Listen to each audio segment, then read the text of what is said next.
کریم سید عالم صلی اللہ تعالی علیہ وآلہ وسلم نے فرمایا ہے کہ مومن بزدل ہو سکتا ہے، مومن کاہل ہو سکتا ہے، کنجوس ہو سکتا ہے، لیکن مومن کبھی جھوٹا نہیں ہوتا۔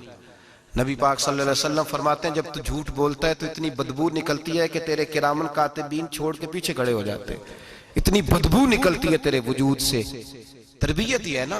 محبوب سبحانی، غوث سمدانی، شیخ عبدالقادر جیلانی، اماں کیا کہتی ہے؟ اماں کہتی ہے عبدالقادر میں تجھے بغداد پڑھنے بھیج رہی ہوں، لیکن ماں کی یونیورسٹی کا پہلا سبق بھی یاد کر لے بیٹا، دیکھنا تیری زبان سے کہیں جھوٹ نہ نکل جائے، تو حسن کا پوتا اور حسین کا نواسہ بنتا ہے، ایسا نہ ہو کہ تو سادات کرام کی سفید چادر پر کوئی دھبا لگائے، بیٹے تیری زبان سے جھوٹ نہ نکلے۔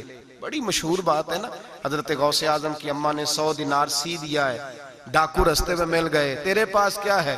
کہا 100 دینار ہے۔ وہ کہتے ہیں چور تھے، ہمیں تو بڑی دور بیٹھا پیسہ بھی نظر آ جاتا تھا، پر عبدالقادر کے سارے کپڑے ٹٹولے ہیں، پر ہمیں 100 دینار نظر۔ پکڑ کے لے گئے سردار کے پاس جو ڈاکوؤں کا بھی سردار ہے، اس کو کہا یہ بچہ کہتا ہے جی میرے پاس 100 دینار ہے پر نکلتا نہیں۔ وہ کہنے لگے بیٹے جس کے پاس پیسے ہوتے ہیں وہ بتاتا تو نہیں، تو تیرے پاس ہیں بھی نہیں تو کیوں شور کر رہا ہے؟ تو آپ کہنے لگے ہیں میرے پاس۔ کدھر ہیں؟ یہ غور کیجیے، اماں کہتی ہے بیٹے تم نے جھوٹ نہیں بولنا، کہتے 100 دینار یہاں سیا ہوا ہے۔ ڈاکو کہنے لگا تھے تو نظر کیوں نہیں آتے؟ تو غوث اعظم جیلانی کہنے لگے میرے پاس ہیں، تمہیں نہیں نظر آئے تو علیحدہ بات ہے۔ کہا کدھر ہیں؟ تو یوں کھول کے دکھایا اپنا کرتا بٹن کھول کر، یہ سیے ہوئے ہیں۔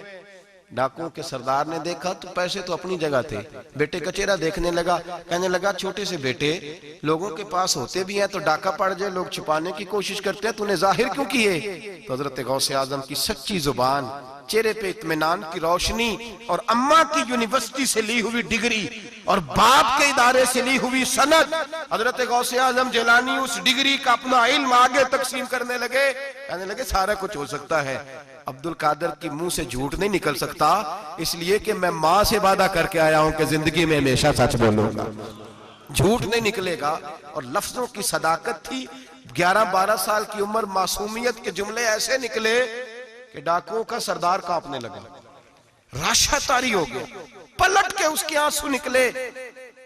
حضرت غوث اعظم چلے تو پیچھے پیچھے چل دیا، کہا تو میرے پیچھے کیوں آ رہا ہے؟ کہنے لگے جس مسجد تم جاؤ گے میں بھی اسی مسجد میں نماز پڑھوں گا۔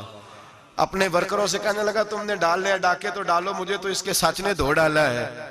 وہ کہنے لگے اگر ہم نے برے کام تیرے پیچھے لگ کے کیا ہے تو نیکیاں بھی اکٹھی کریں گے۔ میرے بھائی ٹریننگ، تربیت بچے کو گھر کی ماں کی گود اگر سچ بولنا سکھائے، اور اگر اماں ہی کہے جا دیکھ کے آ تیری چچی تیرے بارے میں کیا کہہ رہی ہے، یا سن کے آ وہ فلاں آدمی کیا کہتا تھا، ذرا جاسوسی کا، اور اگر باپ ہی اسے کہے کہ جا باہر والے سے جا کے کہہ دے کہ ابا جی گھر میں نہیں ہے، تو کیسے اس کے اندر صداقت پیدا ہوگی؟ وہ کس طرح دیانتدار بنے گا؟